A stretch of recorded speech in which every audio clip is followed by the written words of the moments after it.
Bismillahirrahmanirrahim. Assalamualaikum warahmatullahi wabarakatuh. Pemirsa, kita berjumpa lagi dengan Jan Selarah dan kali ini kita akan membahas mengenai ongkos naik haji yang naik ya. Ongkos naik haji yang naik. Kemudian ibadah itu terasa dipersulit dan sementara ya investor asing itu dipermudah, berikan karpet merah yang sangat mudah. Dan kita seperti biasa akan membahasnya dengan berdiskusi dengan Bang Ahmad Nurhidayat ya, pakar kebijakan publik. Dan sebelum kita mulai diskusi ini, kita lihat dulu video berikut ini. Dan anggota Komisi 8 yang kami hormati, untuk anggaran operasional haji tahun ini kami telah menyampaikan usulan biaya penyelenggaraan ibadah haji tahun ini kepada Komisi 8 DPR RI melalui surat nomor B-MA/MA/03/01/2023 tanggal 18 Januari 2023 perihal usulan BPIH reguler dan khusus tahun 1444 Hijriah 2023 Masehi. Ringkasan dari usulan anggaran tersebut adalah sebagai berikut. Yang pertama, haji reguler, usulan anggaran BPIH tahun 2023 dapat kami jelaskan sebagai berikut. Pertama, komponen biaya penerbangan haji disusun per embarkasi dengan memperhatikan jarak jauh atau dekat dari masing-masing embarkasi ke Arab Saudi. Dan kedua, pemerintah mempertimbangkan prinsip efisiensi dan efektivitas dalam menentukan komponen BPIH sehingga penyelenggaraan ibadah haji dapat terlaksana dengan baik dengan biaya yang wajar. Ketika asumsi dasar dalam menyusun rancangan besaran BPIH, kami menggunakan asumsi sebagai berikut. Nilai tukar kurs dolar terhadap rupiah Rp15.300, sedangkan asumsi nilai tukar Saudi Arabia rial terhadap rupiah Rp4.080. Jumlah kuota sebanyak 221.000 jika diuraikan terdiri dari yang reguler itu 203.320 jamaah yang masih diurai lagi menjadi reguler murni sejumlah 201.527 orang jamaah, pendamping haji daerah 1.543 orang jamaah, kemudian pembimbing KPIU 250 orang pembimbing. Sementara haji khusus ada 17.680 orang jamaah sehingga totalnya 221.000 di Arab Saudi. Bisa dijelaskan 493.012. Yang kedua, akomodasi di Mekah 18.768.000 rupiah, akomodasi di Madinah 5.601.840, 893.909,11 rupiah. Total ini melengkapi menjadi 100%. Baik, itulah tadi sedikit cuplikan ya, karena terlalu panjang jadi kita potong saja. Tapi intinya adalah ada perubahan yang tadinya dari nilai manfaat perbandingannya 59 untuk dari BPIH ya, dan 41% dari jamaah begitu, dan ternyata sekarang menjadi 70-30. Dan tentunya ini menyulitkan ya dengan kenaikan harga yang hampir 100% ya untuk haji. Sementara haji itu harusnya dipermudah begitu. Ya baik, Bang Madnur, ini gimana Bang? Menurut Bang Madnur? Ya, saya kira ongkos naik haji yang diusulkan oleh Kemendak ini betul-betul membuat jamaah haji 2023 ini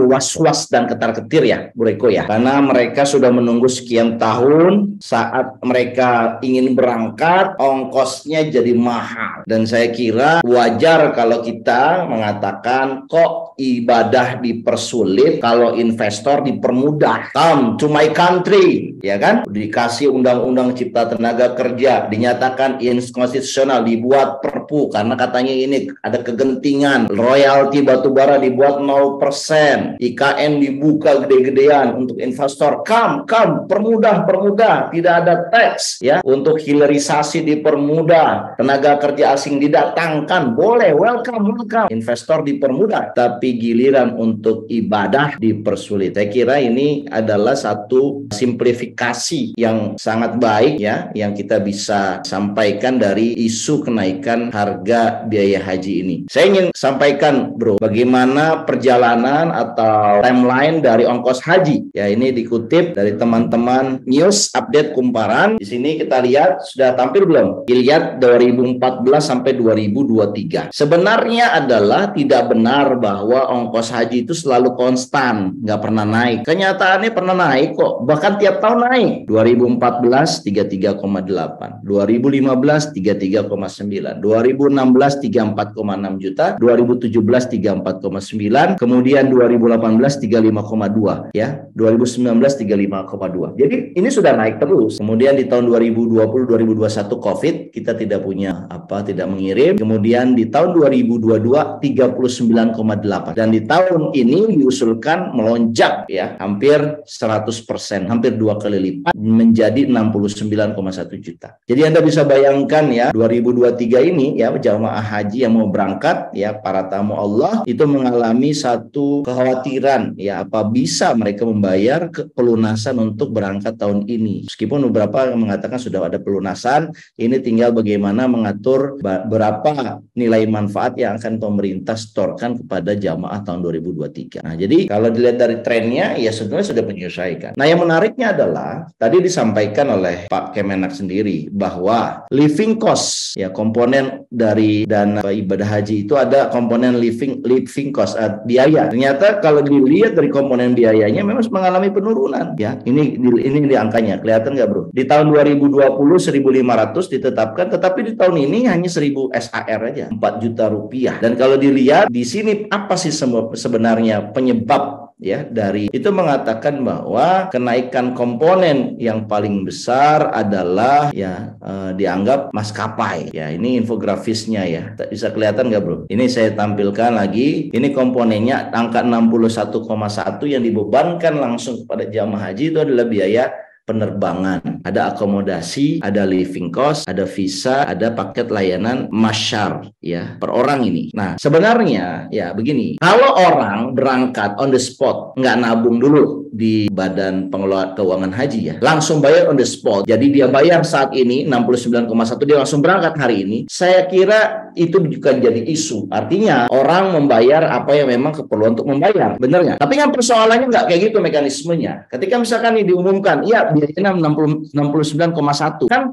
prosesnya nggak orang kemudian ujuk-ujuk punya duit langsung berangkat, kan enggak. Dia sudah mendaftar berapa tahun sebelumnya, ada 5 tahun, ada yang 10 tahun, bahkan ada yang 20 tahun lebih. Dia sudah menyetor uangnya untuk menyetor punya nomor kuota atau reserve seat itu berapa? 20 juta atau 25 juta. Itu kan dana yang kemudian dikelola sebagai dana tabungan haji. Nah, dana itu kan akan memberikan imbal hasil. Kalau dalam keuangan namanya yield. Kalau dalam konteks haji menggunakan nilai manfaat. Kan ada nilai manfaat yang sudah dia setorkan dan nilai manfaat inilah yang kemudian dikelola oleh Badan Pengelola Keuangan Haji. Ini seperti fund manager. Fund manager ini mengelola di berbagai ranah investasi dan harapannya dari investasi ini menguntungkan dan dikembalikan kepada jamaah sehingga biaya kos ini tidak memberatkan jamaah karena dia sudah menabung. Nah, persoalannya adalah menurut pengakuan dari Kementerian Agama nilai manfaat itu terus turun ya. Mana dia ini grafiknya ya. Jadi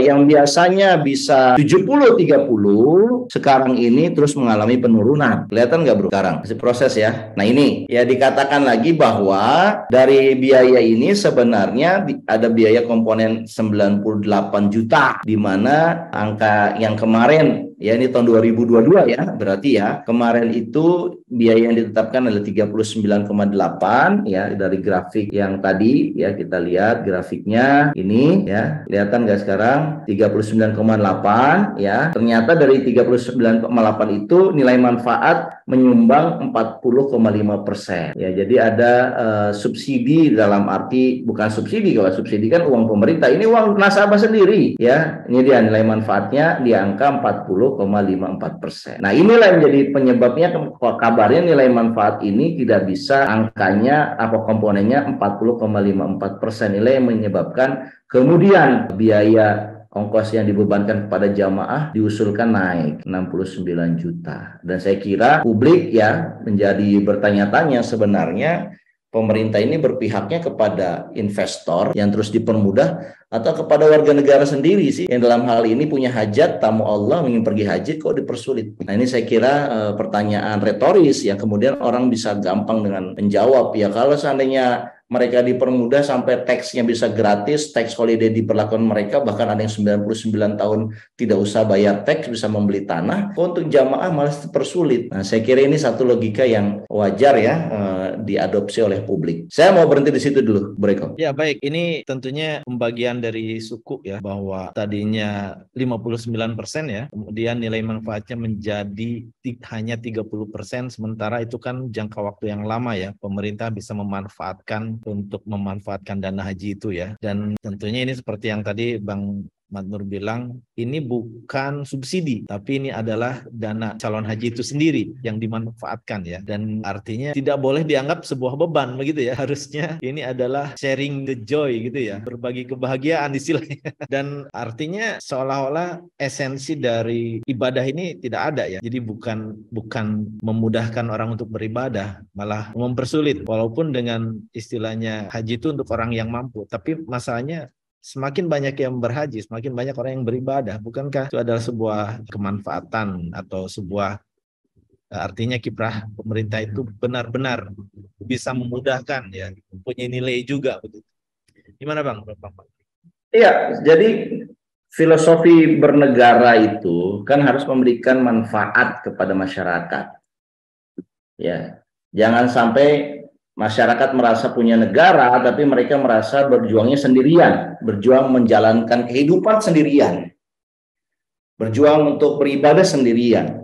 Sebenarnya ya kita ini sudah punya konsep bagus ya, di mana kita punya tabungan haji. Keep in mind ya, tabungan haji ini kan diincar oleh beberapa pihak untuk dimasukkan ke infrastruktur. Ingat nggak, Bro Eko ya? Jadi dana haji itu difatwakan bisa masuk ke infrastruktur, bisa membiayai program-program pemerintah. Ya kan? Itu yang kemudian kita dengarkan narasinya gitu. Nah, giliran dana haji ini ingin digunakan untuk memberangkatkan haji, tiba-tiba nilai manfaat ya dari tabungan itu makin lama, makin tahun makin mengecil. Artinya apa? Artinya ini ada cara pengelolaan, cara berpikir pemerintah yang tidak tepat gitu loh. Pemerintah memanfaatkan umat Islam untuk mengerjakan proyek-proyek mercusuarnya, tetapi giliran umat Islam membutuhkan uangnya itu untuk berangkat haji, dipersulit dengan cara dananya, ongkosnya dipertambah, dinaikkan. Jadi ini istilahnya dalam suasana kebatinan ya dari orang yang ingin berangkat haji merasa apa gunanya pemerintah kalau begitu. Nah, ini yang saya ingin katakan. Inilah cara hal yang salah dari pengelola bangsa, pengelola negara saat ini. Ya, pengelola negara ini perlu dikasih mindset arah baru, bro, bahwa negara itu harus hadir, meringankan kehidupan masyarakat, meringankan kebutuhan masyarakat, termasuk juga kebutuhan untuk beribadah. Ingat, haji ini wajib bagi setiap umat Islam, tetapi ada tanda bintangnya bagi yang mampu. Bukan berarti bagi yang mampu itu biaya dimaklumin. Bahkan negara telah hadir di situ, ini dipermudah terus. Fasilitasnya dibuat yang senyaman mungkin. Sehingga orang akhirnya merasa negara itu hadir dalam berbagai kehidupan manusia, termasuk kehidupan beragamanya. Nah, saya ingin sampaikan begini ya, ini kan karena ya negara ini ya terutama yang mengelola dana haji ini tidak kreatif dan malas. Itu yang membuat nilai manfaatnya itu terus turun. Karena nilai manfaatnya turun sementara biayanya naik, terus bagaimana? Ya naikin aja ongkosnya. Itu kan cara berpikir malas. Nah, ini saya ingin di segmen ini saya ingin kasih solusi ya. Bertindaklah sebagai fund manager yang terkoordinasi dan istilahnya memang berpihak kepada para jamaah haji. Jamaah haji ini sudah kontribusi, memberikan uangnya untuk ditabung. Tabungannya dipercayakan kepada bank-bank. Bank-bank itu kemudian mendapatkan dana pihak ketiga yang cukup signifikan. Dan ini kan harusnya bisa dimanfaatkan untuk kegiatan pembangunan. Oke, sekarang karena ini biayanya terus membesar, bagaimana caranya agar nilai manfaat dari tabungan haji ini maksimal sehingga bisa memudahkan jamaah haji? Itu harus cara berpikir policy makers yang baik. Sehingga dia melihat kalau policy makersnya baik dan punya otoritas, juga punya keberpihakan, dia akan katakan, oh iya, windfall yang paling tinggi di mana? Di sawit, Pak, di batu bara, Pak. Nah, kenapa enggak sawit dan batu bara itu ya dibuat satu skema di mana dana haji masuk ke situ sehingga dana haji bisa mendapatkan nilai manfaat lebih banyak. Kelapa sawit ekspornya tinggi. Siapa yang punya kelapa sawit? Perusahaan mana? Kan konglomerat oligarki ekonomi. Batu bara, perusahaan mana yang menjadi top 10 ekspor batu bara? Kan oligarki ekonomi. Jadi kenaikan windfall ini yang menikmati siapa? Rakyat umum atau oligarki? Kalau pemerintahnya cerdas, pemerintah berinvestasi di situ. Panggil oligarki ekonomi ini, hey, ini Anda menikmati luar biasa ini, windfall profit. Memang negara sudah dapat untung. Dari mana? Dari pajak, bea keluar dan sebagainya. Pungutan sawit sebagainya. Tetapi bagaimana nih ya kita juga bisa untung secara lebih banyak lagi. Jadi ada namanya tadi Eko sampaikan. Jangan sampai ini yang terjadi adalah berbagi beban. Jamaah haji ini disuruh berbagi beban. Sementara kalau berbagi untung, enggak dikasih. Ini kan yang lagi untung, negara. Penerimanya naik. Dari mana? Windfall profit, ya enggak?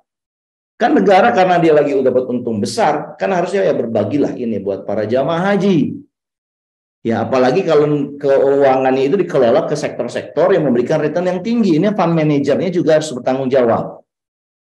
Kalau ke sektor-sektor yang lagi tumbuh tinggi, kan profitnya juga lebih tinggi. Dikembalikan lagi kepada para jamaah. Itu yang saya kira harusnya dilakukan. Itu butuh kreativitas. Kalau saya tanya misalkan dana pengeluaran haji itu digunakan untuk apa ya? Kebanyakan untuk conventional investment. Conventional investment itu apa? Ya investasi yang sifatnya returnnya rendah. Alasannya apa? Kita menjaga yang resikonya kecil. Ya, makanya di sini butuh fund manager yang handal, fund manager yang kreatif. Ya, dan kehandalannya dia itu memberikan manfaat buat orang yang berangkat haji. Itu berkahnya banyak itu yang mengelola dana haji itu, asalkan dia berperan bertugas dengan benar. Tapi kalau bertugasnya malas, gajinya gede, ya pada akhirnya seperti ini dibebankan kepada masyarakat biasa. Nah, ini saya kira tantangan ya, kalau kita mengkritik, kita tidak hanya kasih kritiknya saja, tetapi kita juga kasih solusi. Nah, itu salah satu solusi kreatif menurut saya, menurut kita yang bisa dijalankan. Jadi jangan sampai kita mendengarnya pemerintah mempunyai prestasi penerimaan dari komoditas sawit, komoditas batu bara naik. Kemudian dia klaim sebagai satu prestasi karena pendapatan negara naik. Tapi ketika kita mendengarkan pendapatan negara naik, kok untuk ongkos haji yang harusnya sharing profit, tapi malah jamaah haji disampaikan informasi harus sharing beban. Pain sharing penyakit, sharing kesakitan. Padahal yang tadi ngomong untung itu siapa? Harusnya sharing dong. Ya meski kita juga sebagai orang yang mengerti kebijakan publik tidak hanya satu-satunya pengeluaran untuk jamaah haji saja, tetapi saya ingin sampaikan pemerintah harusnya berhati-hati dalam menarasikan kenaikan biaya haji ini. Ya hitungannya nggak serentak ini biayanya, ini nilai manfaatnya nggak kayak gitulah. Nilai manfaat ini kan komponennya nggak hanya dari dana haji, bos. Nilai manfaat ini kan bisa aja dari kemudian pemerintah sharing the profit. Ya kan ini kan satu kantong yang sama, kantong kanan, kantong kiri gitu loh. Jadi dinarasikannya dengan sangat baik. Jangan seolah-olah nilai manfaatnya turun, maka gimana ini biayanya naik? Ya dibebankan kepada jamaah. 69 juta jamaah kaget. Ya bisa-bisa mereka merasa tidak ada untungnya ikut waiting list, ikut antrian. Mendingan langsung saja misalkan berangkat gitu kan. Tapi kan nggak kayak begitu konsep kita. Kita ingin memberikan pelayanan kepada masyarakat, makanya dananya ditabung dulu, dan ditabung itu kemudian dikelola oleh fund manager yang handal dan kembalikan lagi kepada masyarakat. Begitu ya, Bu Eko ya? Ya, baik. Saya kira sudah sangat jelas ya. Dan semoga ini menjadi sebuah bahan pertimbangan karena ini sangat sensitif ya. Karena seharusnya negara bisa mempermudah orang beribadah ya dan mendukung, mensupport dengan apa yang negara bisa ya. Sehingga ini bisa menjadi percontohan buat negara yang lain, karena Indonesia ini masyarakat muslimnya terbesar begitu.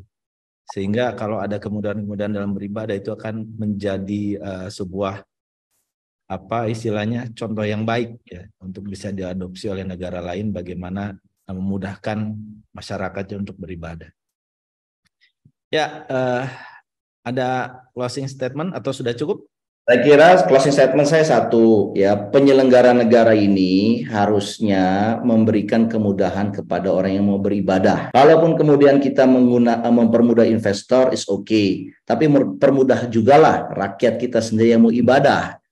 Jangan ibadah haji dipersulit. Dan untuk mempermudah itu, harusnya ongkos haji itu ditekan dengan kenyamanan yang tetap prima. Saya kira ini adalah ajakan saya bahwa perlunya mengelola dana haji yang lebih kreatif. Kalau yang mereka tidak bisa kreatif itu ganti saja. Ini banyak orang-orang yang bisa berpikir kreatif. Itu mungkin penutup saya. Berikut. Terima kasih. Oke, baik. Pemirsa, itu pembahasan kita kali ini. Jangan lupa untuk like, share, komen, dan subscribe. Dan simak terus Jangan Salah Arah yang tayang setiap hari. Ya, demikian untuk topik kali ini. Terima kasih Bang Madnur sudah menyampaikan pencerahannya. Dan kita akhiri billahi taufiq wal hidayah. Assalamualaikum warahmatullahi wabarakatuh. Sampai jumpa.